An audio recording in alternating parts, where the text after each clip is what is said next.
Hi, my name is Jim Knight, and this is Coaching Conversations. And today, for the first time, we have a panel of people, and it turns out they are three of my favorite people in the world. I want to introduce them to you, but you probably already know these three people.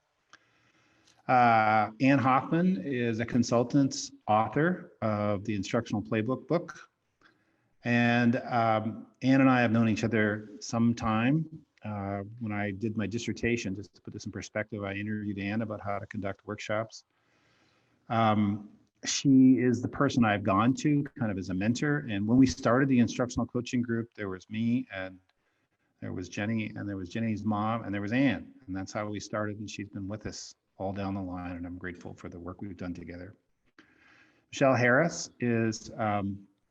was an instructional coach in Beaverton and went on to be a assistant principal in Beaverton. And we stole her away from the wonderful school district to ask her to be a consultant. She's an author of the Instructional Playbook. And Michelle has been a part of pretty much everything I've done since about 2009, I think, something like that. And so if you look at any of my books, you're going to find an element, Unmistakable Impact, started with a reference to Michelle and a couple of her colleagues. And then many of the things we do, like the goal setting in the impact cycle, if you had to pin down one person who helped me figure out, it would be Michelle.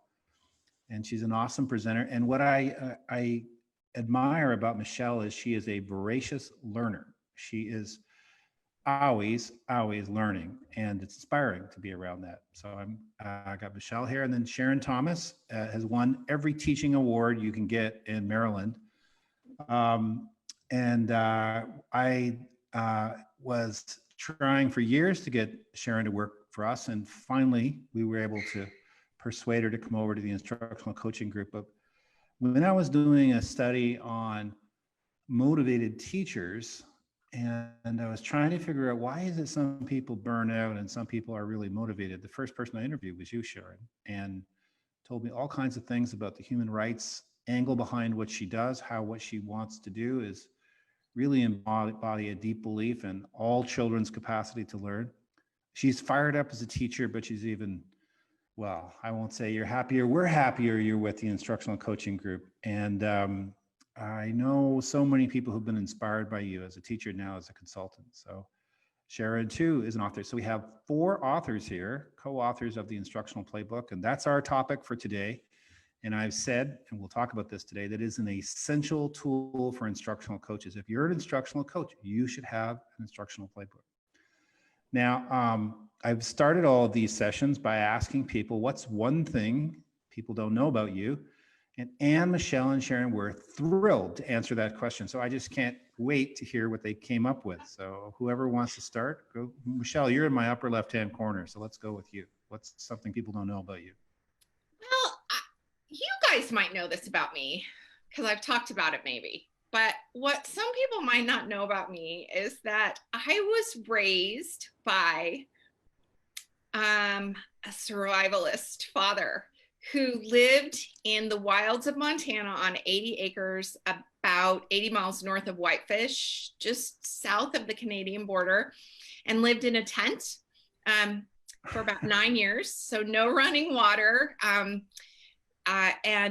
every summer, my sisters and I went up there for about a month and basically didn't bathe for a month. And we just ran free, and there were ticks and snakes and bugs, and but that's how I spent many summer, was living in a tent, cooking over an open fire and bathing, I suppose you could call it, in a creek down the hill.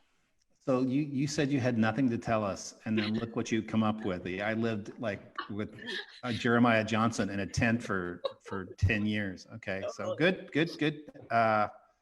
Sharon, I've got you on my other side there. So yeah, this was a hard question. What I came up with, though, the three of you know, which is that even though, especially at work, I often give off a very cheerful vibe, I tend to be a positive, sort of sunny side up person, especially talking about education and kids and all of that. But beneath that lies a dark side that manifests itself in watching a lot of Nordic noir police TV shows from Europe that are seriously sinister. and really dark nonfiction and dark movies. Like, I am not watching Rebecca of Sunnybrook Farm in my spare time. So I think often when people find that out, like Jim, I remember you being kind of surprised when you found out what some of my artistic leanings were. What you're saying is we should keep an eye on you when we're all together, That's just right. just in case. That's exactly the point. Right. Anne, how about you? Oh gosh, well, Jim, I think you know this about me because you and I share this as something that we've done in the past.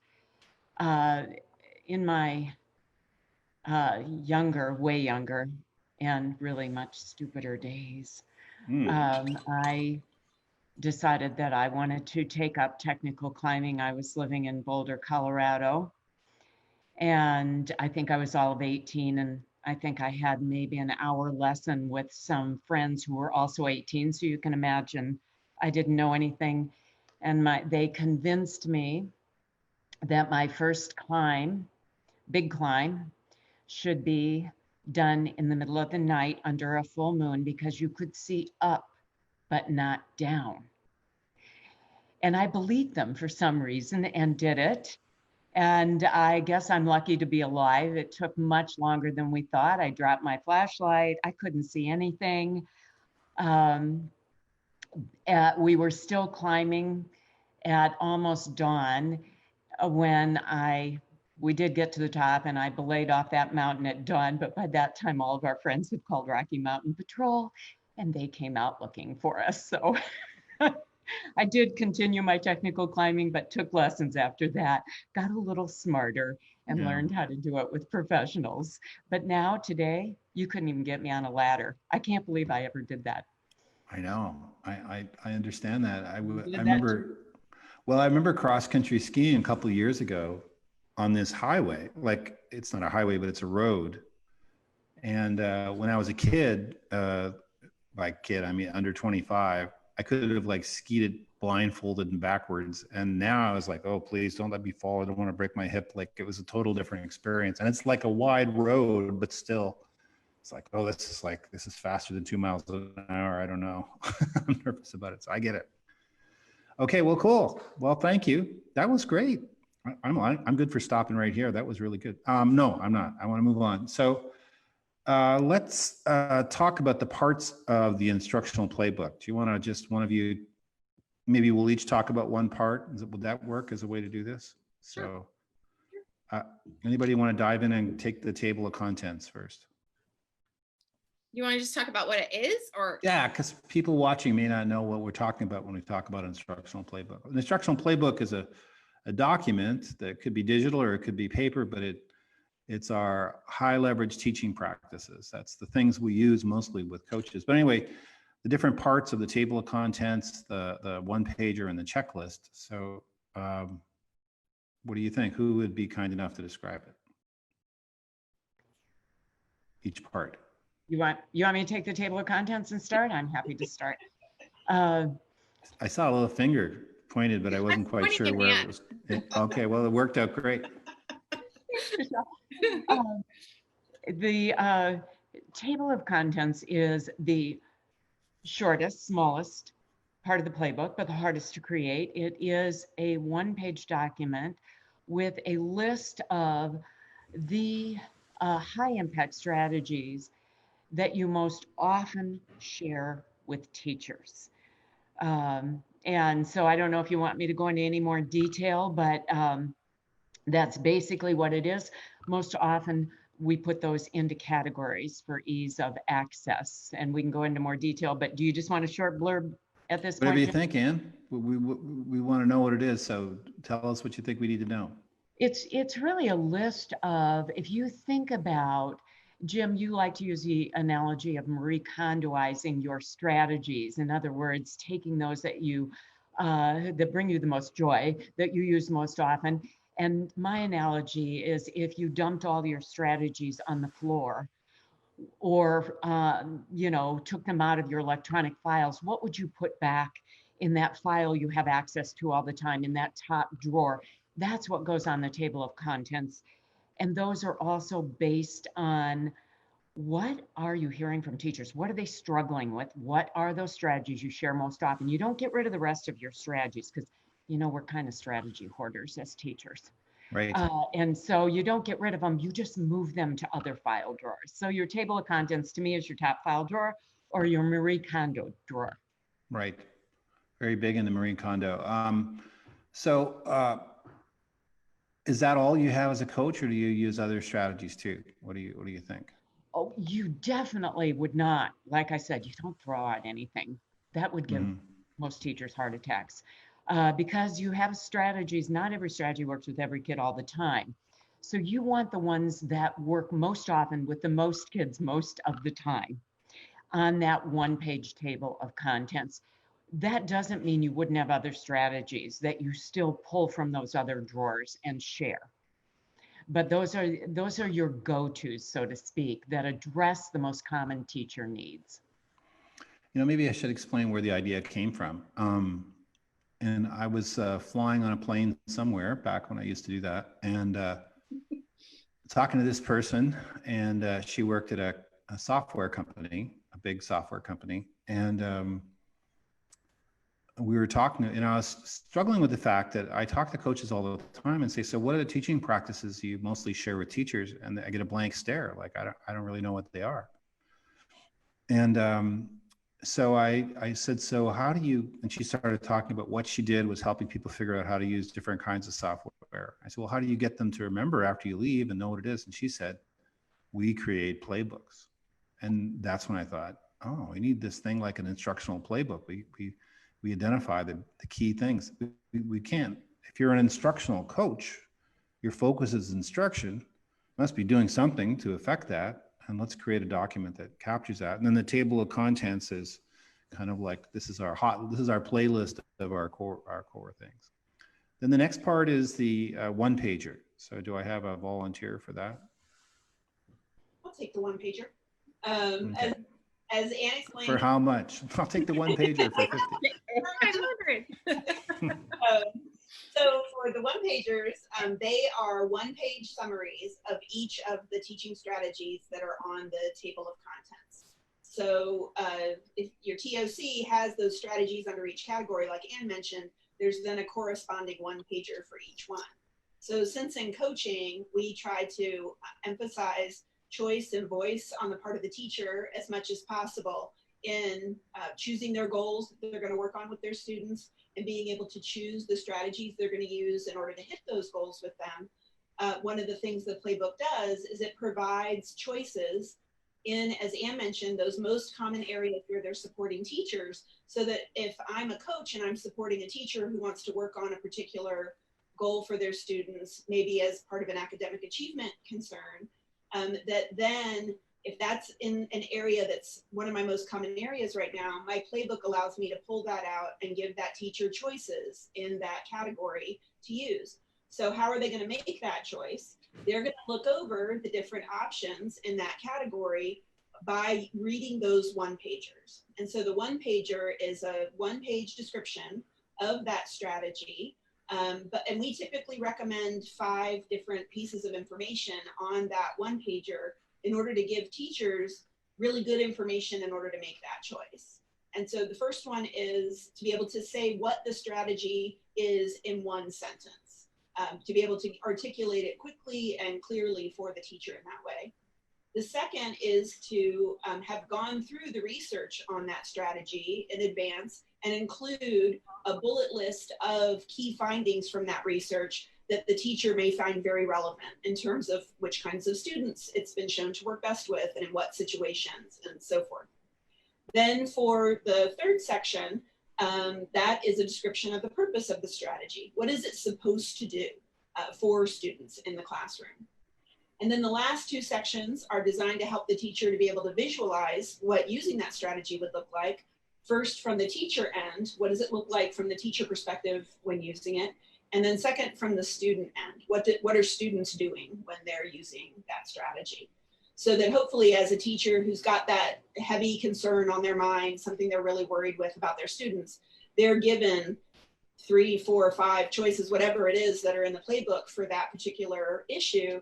They can get a quick but focused and helpful summary of what that strategy is about in order to make a really good choice for their kids.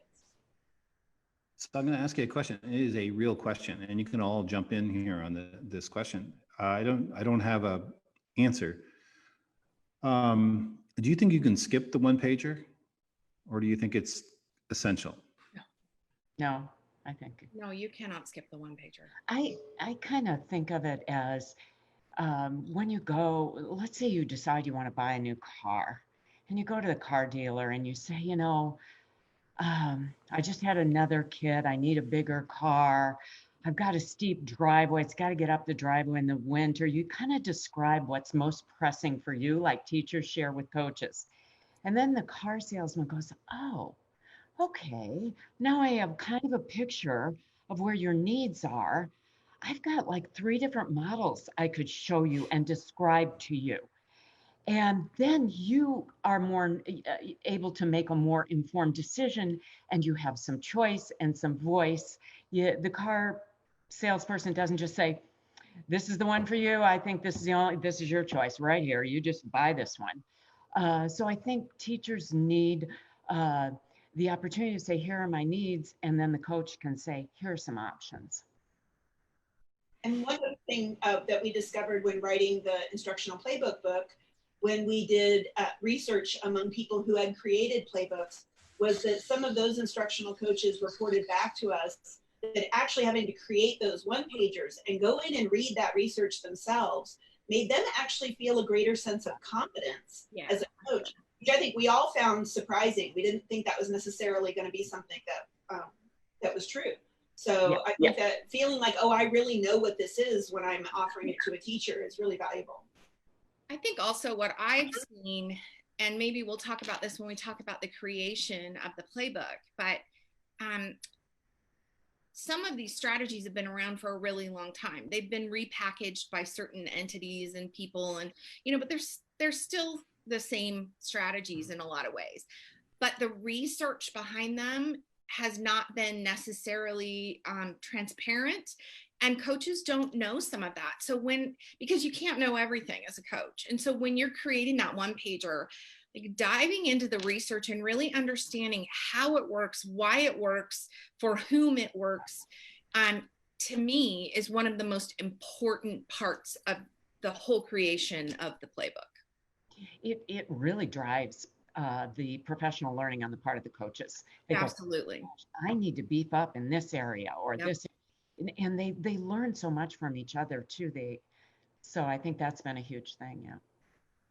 And I think that having to go in and look at the research yourself, the power of that can't be underestimated. I mean, I think that we're so often told as teachers and coaches, oh, this thing is research-based or this thing is evidence-based, but without ever having the opportunity or even being able to access what that research is and what it says. And I think it's really important. And Sharon, I think the key there too is then you can be so much more intentional about the actual strategies that you're using instead of just using a strategy because you've heard that it's a good one. Like an engagement strategy might really work well in certain situations and not others. And if you've done that research and really read into it and understand those strategies, you're going to know as a coach, like, oh, what they really need is this strategy, not this one that look the same on the surface, but don't work the same with the same groups of kids. So I think what you're saying is absolutely spot on. It also helps get rid of what we are emotionally attached to. If it's just something that we love because we've always done it and it's near and dear to our hearts, kind of the IKEA effect. I put it together, so I'm going to love it whether it works or not. We really decide, are those the ones we want in our playbook or not? And sometimes they are, but sometimes we have to let go of those. So it kind of brings that to the surface also. What I was hearing from people is they didn't know how to look at research. And, they would say, well, this book says it's got research, so I'll go with this or this strategy. So what I tried to do in my part of that section was put together some tools so people could look at the research and at least have some understanding. It's a very superficial thing compared to, say, a really big book on just reading research, but it gives you some things so you can say, well, what is an effect size, and what do we mean by statistical significance, and what is validity and reliability and all those things. So it was kind of give people a little glossary so they can look at the research. Michelle, you're our checklist person. Well, we were really grateful, Jim, that you wrote that section of the book. Yeah, I learned a lot doing it too, though. It's the evidence of the importance of the playbook. When you write it down, you have to know it better. So we'd still be sitting on a draft if I were in charge of that. That's not true. That's not true. Okay, checklists. And said you write. Yeah. So checklists then are the last kind of phase almost that you have in your book. And interestingly, well, we know the research behind checklists. Basically, we use the tool Gawande and the checklist manifesto, and checklists are actually really great to use when things are complex, and they're great for the things that get forgotten. I always think of checklists, and I think, Jim, I'm sure I heard you say this at one point, as kind of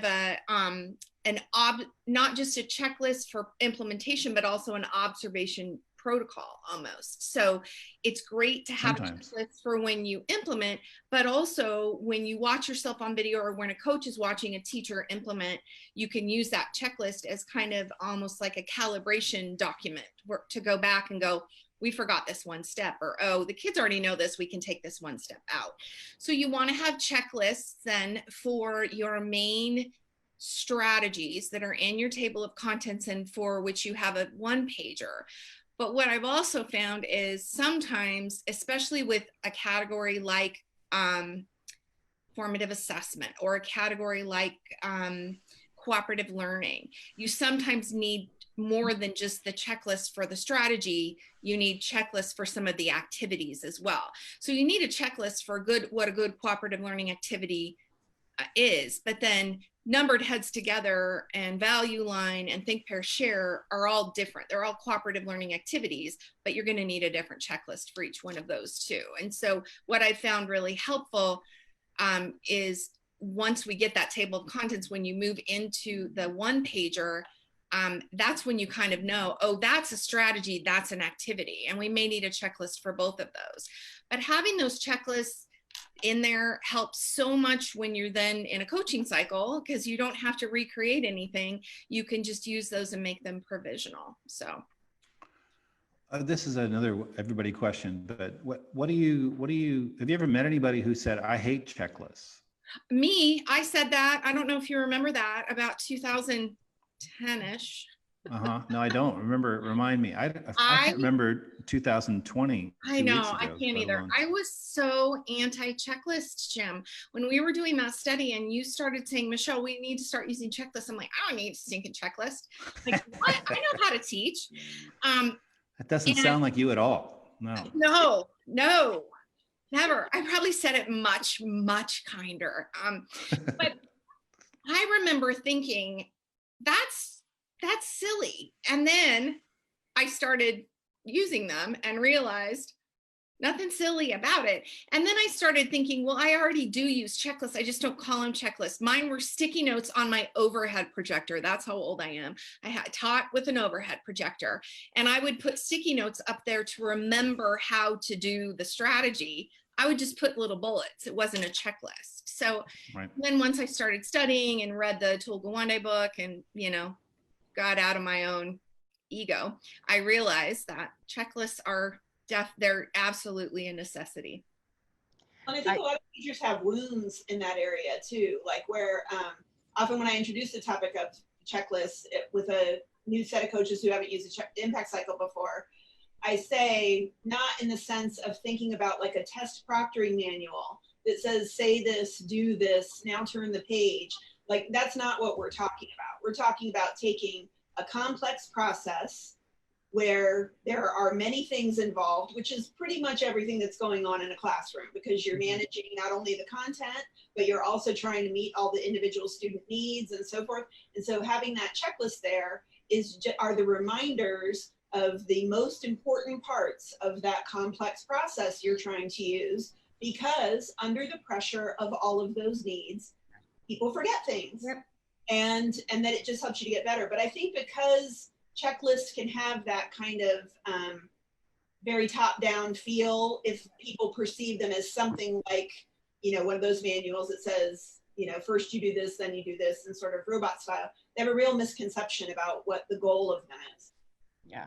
And I had a teacher who was reluctant to use checklists say to me, oh my gosh, I tried it and I didn't realize how much space it freed up in my brain to attend to those other things that you just mentioned.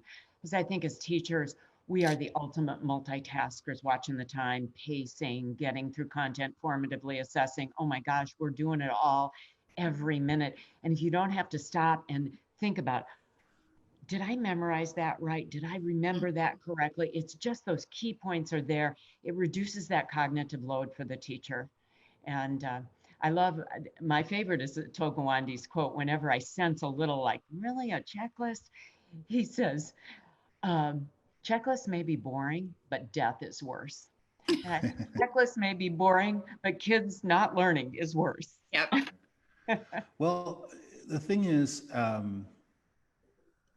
we're not suggesting that just because there's a checklist, the teacher's going to use it that way.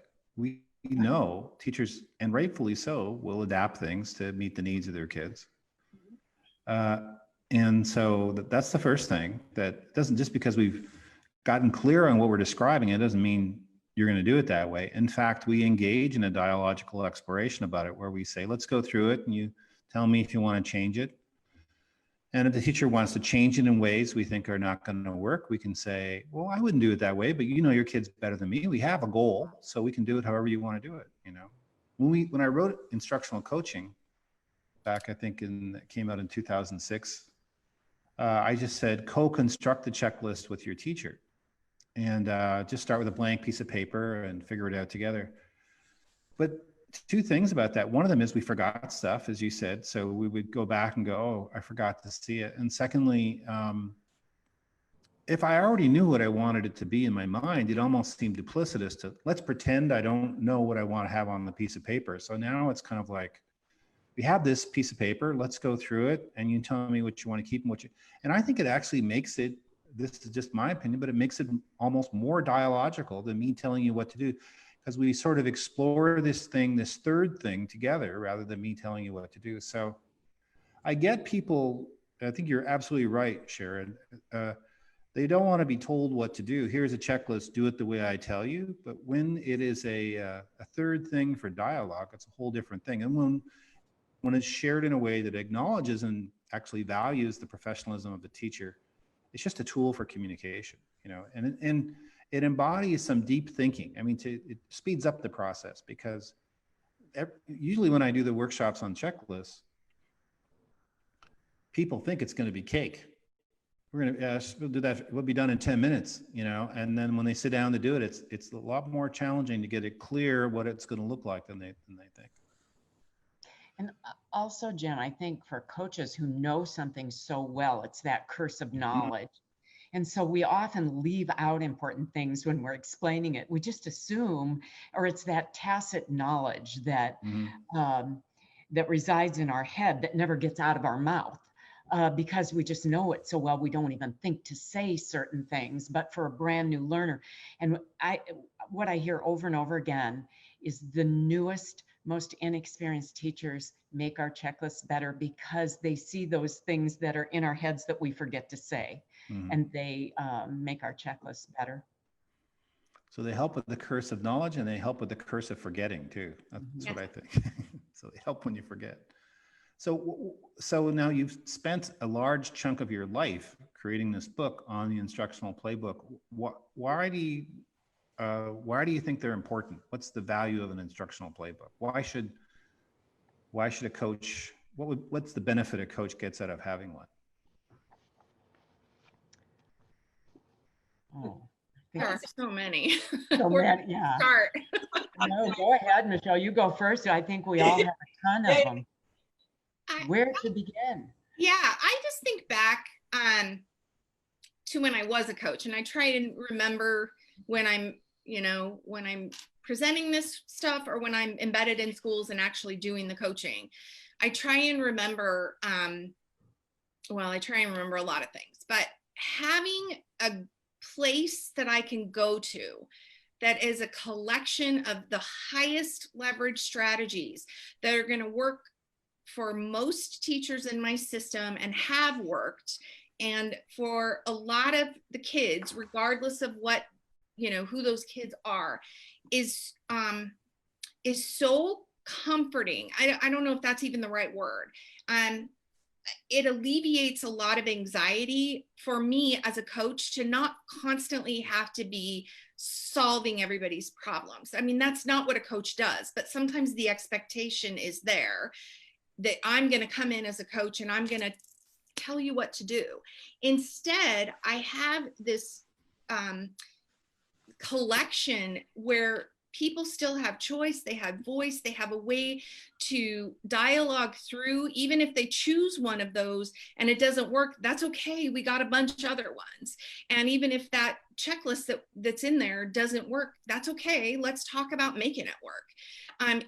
For me, a big piece of having a playbook is that I'm not quite as anxious about the whole process.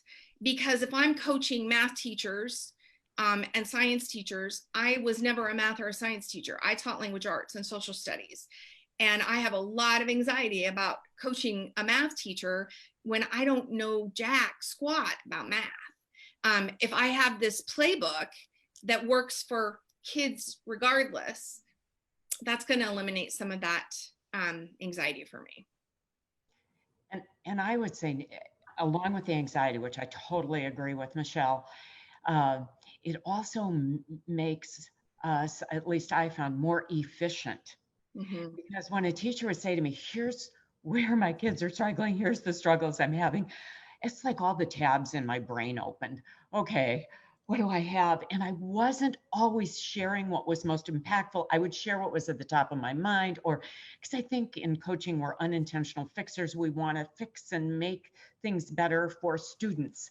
And so we're just wanting to share right away instead of sitting back and really having a playbook with what is most impactful, so that I'm not sorting through all those tabs that opened up in my head with ideas and then not being very efficient. Because if there's one thing coaches don't have enough time of, enough of, it's time. Mm-hmm. And teachers too. So if I can make my coaching time with teachers more efficient, that is truly, I think, one of the greatest gifts of the playbook.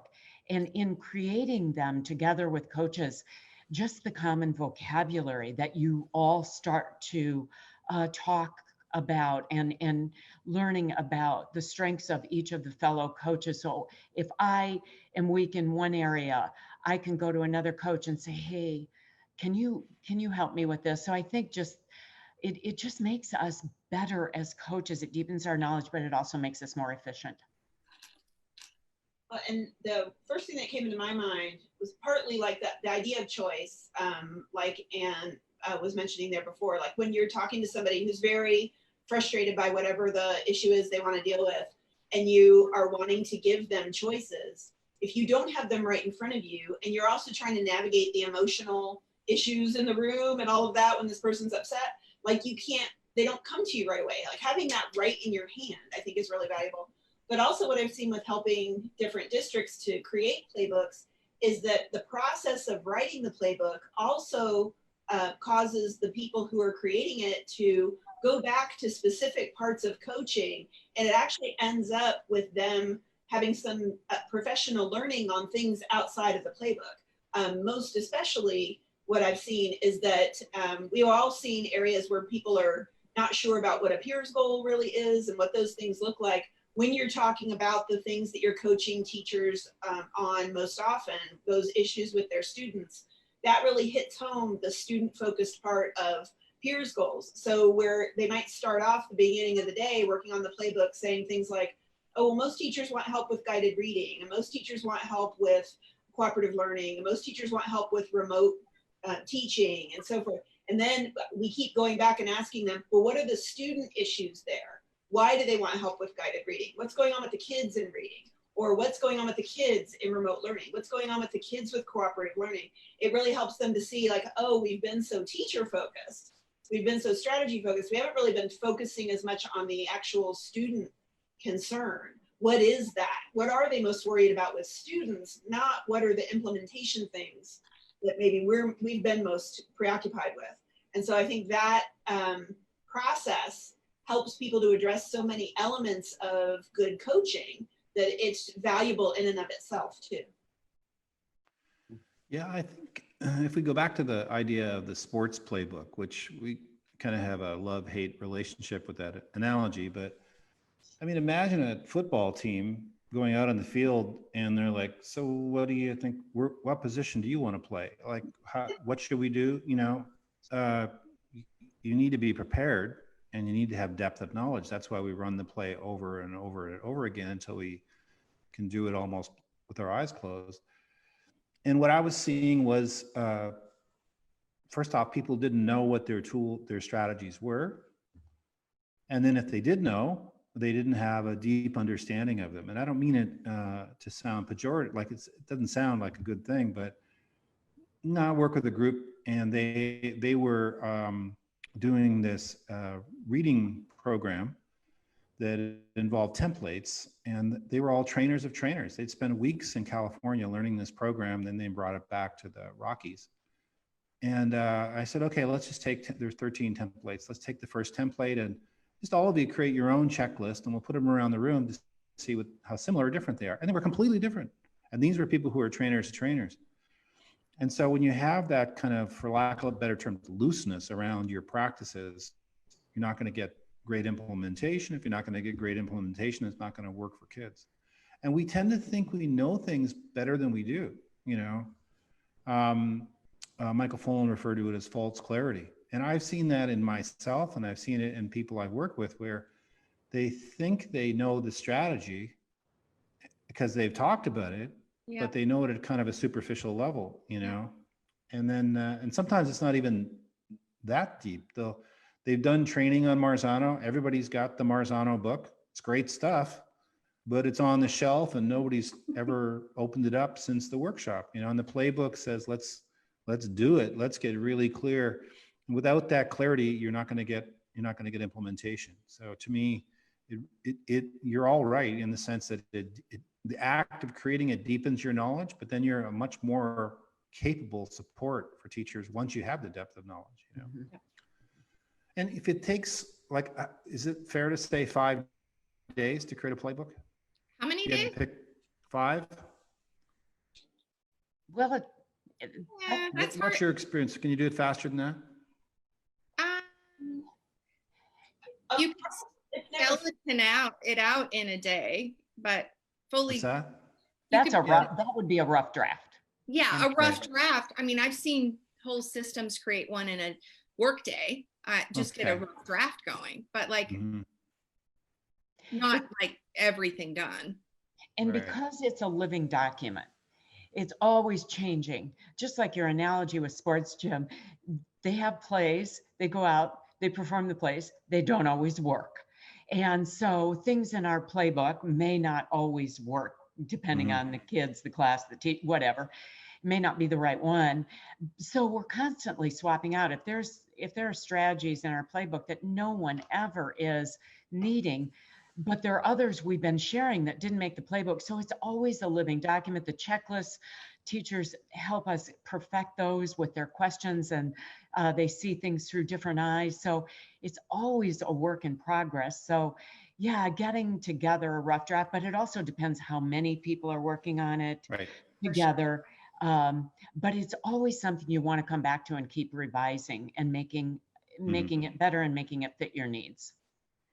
I've had some districts too where they, if I come in and I'm there for 1 or 2 days and we get that skeleton essentially of it, where the table of contents, there's a draft, and then maybe they're able to get some 1-pagers and some checklists completed.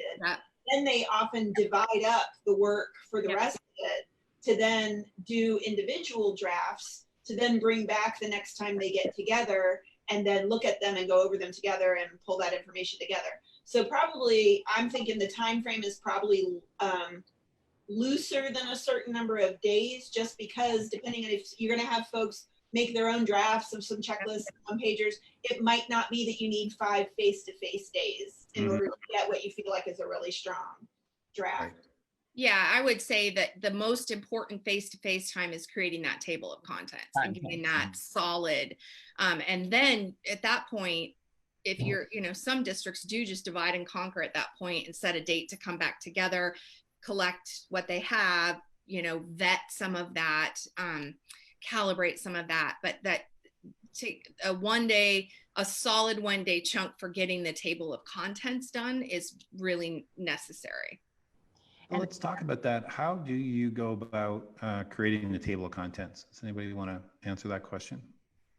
I'll jump in here just with something that was a surprise to me as districts worked with us on this.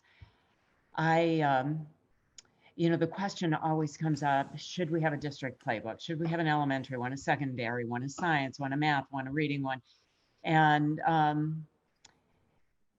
in doing this over and over again with districts, what I've learned is that while we may have some specialties in our own playbook, we have more in common, whether we are secondary, elementary, or a content-based coach.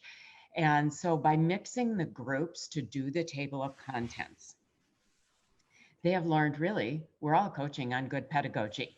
I mean, good questioning is good questioning, whether you're a kindergarten teacher or a high school science teacher. Clarity of expectations applies at all levels. It may look a little different. Your checklist may look a little different, but we found that the commonalities that people discovered was a beautiful part of the process.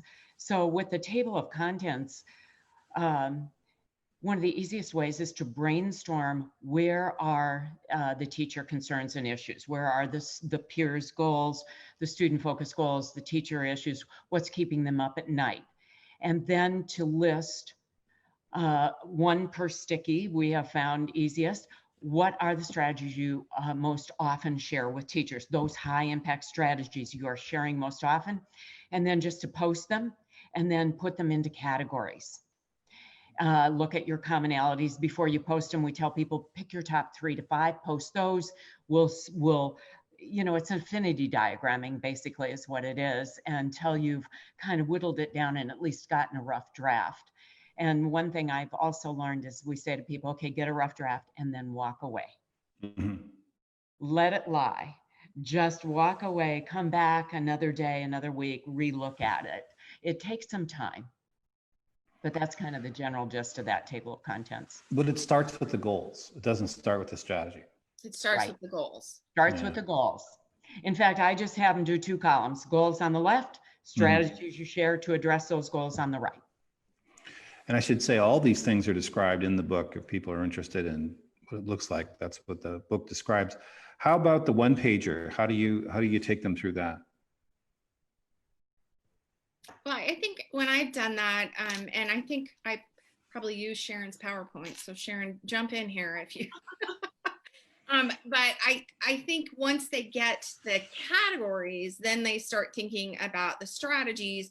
And then what I've done is, I think is most helpful is to have people pair up or triple up, no more than 3, and take one of those strategies. And then they have that template. And I go through the template first, explain what is it in a nutshell? What do we mean by research? Why is this good for kids? What do teachers do? What do kids do? And then have them, they just spend time kind of talking through that. Usually 1 or 2 people have a computer where they're looking up the research. One person is kind of wordsmithing and writing everything down. And that's typically how I've done it. I think creating those one pagers, you need some people to bounce ideas off of, and doing that on your own is really, really hard. I think the main thing is the research is all over the place. And so trying to hone the research and figure out, well, this is what it says, but is this really what it's talking about? And figuring all that out, it helps to have more than one person on that. Is that about right, Sharon? I think that's exactly what I would say. And one thing too is, as Anne mentioned before, and I think Michelle did too, the table of contents is the hard part of creating the playbook. And so there's usually real celebration when there's a draft going for that. And so I don't know if you all have had the same experience, but often I find writing one-pagers and checklists often starts either a little before lunch or after lunch on those days. Right after, yeah. And they know, I'd already told them in advance, the table of contents is the challenging part. Once they have, all right, those are my categories, those are my strategies, I find the one-pagers move very fast. So much faster. Yeah. If people can just hang in during the creation of the table of contents, I had one woman say, I can't do this. She had to leave. I mean, it's hard work, and there's so much discussion, and people get really, really married to their strategies, and you're going to have to, there's going to have to be some compromise and some conversation. But I think that's the beauty of it, that once you have that table of contents, then typically they go to lunch, they come back, and they're like, yeah, let's do this. And it goes way, way faster. Well, and if you don't do that hard work collectively at the start, then the coach has to do it over and over again with every teacher. Yeah. Right. So in the long run, and they're not going to do it as well because it's just their perspective, not the perspective of everybody else. How about developing checklists? What have you done with that? How does that kind of work out? We tend to follow a process that's guided by the concept that Anne mentioned before, that idea of a curse of knowledge. That, as Michelle said, and just with the table of contents, having more than one person work on each checklist is a great idea, but that with checklists, we encourage first starting separately. And so if Anne and Michelle and I are working on a particular checklist, and we've all got a lot of experience with it, let's say it's something like Jigsaw or Think, Pair, Share, something that's a really common, well-used strategy, then we're each going to start separately first, creating our own checklist for that practice before we bring them together. Because if we would have started together, the three of us, talking about using it and what it's like in the practice, we're going to end up forgetting the same things.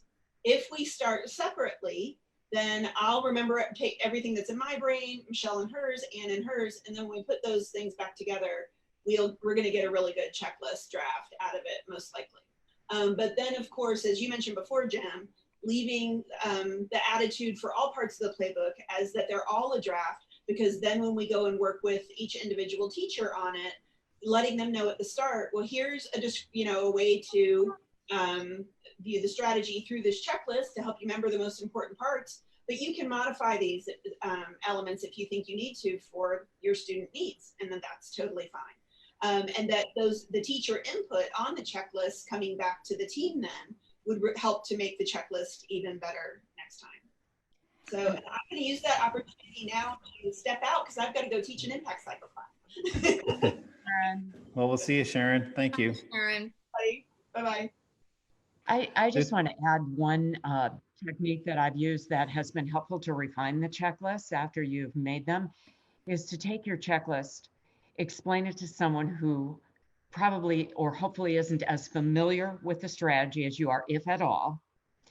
Record that, at the very least audio, even better video.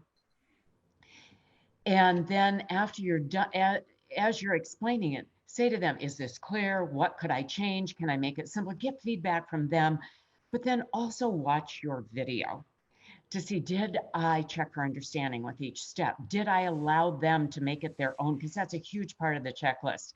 We want teachers to own it and add steps or take steps out as they feel appropriate. They know their kids.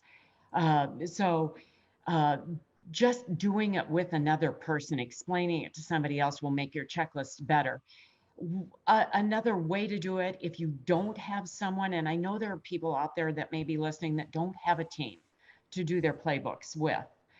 And if you're alone for that one pager, just share it with another teacher and say, what do you think of this? Or the checklist. I always say to people, make your checklist if you're all by yourself. then teach the strategy. Pretend. You don't even have to have kids in front of you. Just teach the strategy and record it. And then watch yourself and you go, oh, I left out about 3 different things I did there. So you can check yourself various ways, especially I know there are people who often say to me, I don't have anybody to do my playbook with. So what are some things I can do? The other thing about checklists, Jim, is you've made it so easy for people to have checklists. A lot of times when I'm doing this training, by the time we get to checklists, we have maybe an hour left of the day. And instead of telling everyone, all right, create checklists, sometimes I just say, go find them, collect as many as you can, and let's get them at least in one place.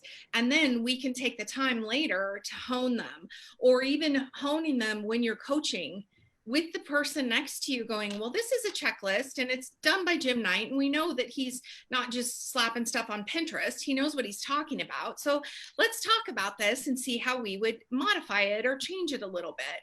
I think because checklists have become such a thing, we're in much better shape with that aspect of it than we ever were even 5 or 6 years ago. So oftentimes when we run out of time, that's kind of how I handle it. If there's enough time to split people up and have them find them and create them and come together, then yes. But sometimes I'm out for one day, and by the time we create that table of contents and get those one-pagers going, the checklists come. Yeah. So that's just another thing. Checklists have become such a thing. You can find them. I just always tell people they need to be vetted. Like if you find them on Pinterest, that's fine, because I've seen a ton on Pinterest. You just have to make sure that you're holding them up against someone who is super, super knowledgeable about that strategy, and then that you're trying it out with the person you're coaching. So we got a couple minutes left. What would you say are a couple things you've both learned about this whole idea of the playbook as you've been working with districts around the world now? Because there's Australia, a couple wonderful schools there who've been creating their playbook. And so as you've been developing, I think I said checklists, as you've been developing playbooks with, did you do it in Uganda, Michelle? Did they create a playbook? Let's just say yes. Yes. Okay. So I went. So what are a couple things you've learned in this work with school districts? We each got a couple of minutes. Oh my gosh. Here's one thing that's really stuck with me. And it started when I was in Frisco. Shout out to all my Frisco people. That was the first district I did this in. And what they found out right off the bat, it was just because it was a district kind of, research-based strategy, didn't necessarily mean A, they had deep knowledge of it, or B, they even wanted it in their playbook. And so I think more than anything, we're inundated with strategies as educators. There are so many out there, but they're not all good all the time. And so that's what I've really taken away from all the trainings I've done, is that this needs to be a true collection of your highest leverage strategies that you're using all the time with your teachers. Like Ann said, your go-to. And that doesn't mean that you're not using those other ones, because they're relevant and appropriate and necessary at times. But not all strategies go in this. And just because your district has these initiatives doesn't mean they're necessarily going to all go in there either. So that's kind of the biggest piece for me after doing it with multiple districts.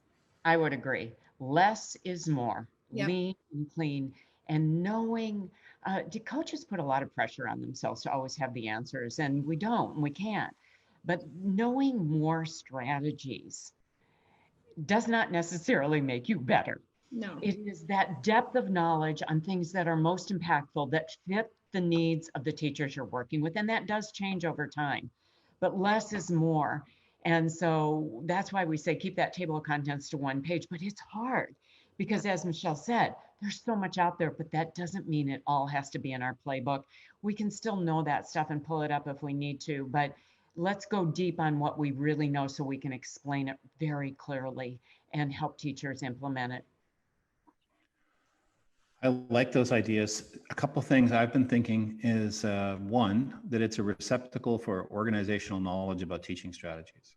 And I love so that just wording. as you said, and as we learn things, it's going to keep changing. In fact, I think you should have informal and formal meetings to say, okay, how have you changed this? How have we gotten better at this particular teaching practice? It's in a checklist, or how have we changed the one pager, or should we look at a different way of handling behavior, you know, and so it keeps growing. And, you know, if the district has bought some program and it's not working, they need to know it's not working. The leaders need to know. And that's another way in which, you know, if you list all these goals that teachers are setting and nothing addresses the goals that's in the model you've got, then you have to start thinking, well, maybe this isn't working. You want to get to where there's real learning going on, and it goes from the teacher to the coach to district leaders and principals, so that everybody has a real sense of how it's going. So to me, that's a big thing. The second thing is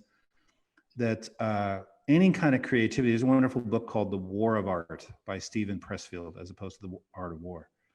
And he says that we always face this thing he calls the resistance. We think, oh, this is crap. I don't want to look at that. I don't want to do it. We can give up. But this process forces you to stick with it. And, you know, it's going to change anyway. So let's just get it out there and get going. To me, an instructional coach focuses on instruction. So they need to know what those practices are, and they need to be able to describe them really clearly. And while there may be other practices they use, and they may even come up with something together, or frequently the teacher, if they have a lot of experience, will know what they want to do. If they don't know, and sometimes they won't, that is the teacher they're working with, then we've got these things that we say, oh, this is the best bang for our buck. These things will really make a difference. Any last comments you'd like to make? One thing that I've been hearing lately in my online course that has come up often, that is on everyone's mind, is how what things will be different in our playbook if we're using and doing virtual instruction versus face-to-face or a hybrid model. And I think as we've talked about it, many of those things, those high impact strategies, they're still high impact. We may have to make some adjustments, like how you do cooperative groups in breakout rooms. So coaches, as they're working on their playbooks now, have just not created a separate playbook for online instruction because they've found that's not necessary, but to highlight, here's how it might look different face-to-face on certain strategies. Here's how it might look if you were adjusting it for online instruction. Mm-hmm. So that has come up a lot, obviously, lately. Yeah. I think the other thing I want to say is that I feel like right now, even with all the chaos and the uncertainty, we are on the precipice of doing really, really amazing, great, innovative work in education, more so than I think in any other realm. And we're going to do this. We're going to do this. We're going to look back on this, and we're going to go, as educators, we changed the world because it's never going to be the same as it was in February. But I think that's okay. And I think every single person who's an educator right now is struggling to figure out the right thing to do. And I just want you guys to know, you just need to go easy on yourselves and know that you're doing the right thing, just caring about kids. And we're going to get there. We're going to get there because we're learners, and that's what we're going to do. So I just want to make sure everybody knows that everybody's doing the very best they can do right now. Yeah. And we're awesome. I think this is a fabulous opportunity for less is more. We have tried to cram too much into kids' heads over the years. This is a great opportunity, and our playbooks can help us with that. Let's pare it down. Yeah, for sure. Let's have learning over coverage. But yes, thank you for all the awesome work you're doing, coaches. You make impacts that you may never know. Look at all the kids you impact through your work. So shout out to all the coaches. That's right. And shout out to both of you. Thank you. It was a pleasure writing this book. The first of, I hope, many to come. And it's always great to see you both. And I loved it. I really enjoyed the chance just to explore this book, which, like I said, I think is, I maybe said this for the 17th time, a vital tool for coaches. Thank you so much. Next week, I'm talking to Peter DeWitt, and we're talking about instructional leadership. So it's going to be an interesting week next week. And he's interviewing me on Wednesday. I'm interviewing him on Thursday. So we'll see how it goes. I'll save up all my good stuff for Thursday. Thank you both. Thanks, Have a Jim. wonderful day. Thank you, Thanks. Jim. Thank you, Bye, Michelle. guys. Bye-bye.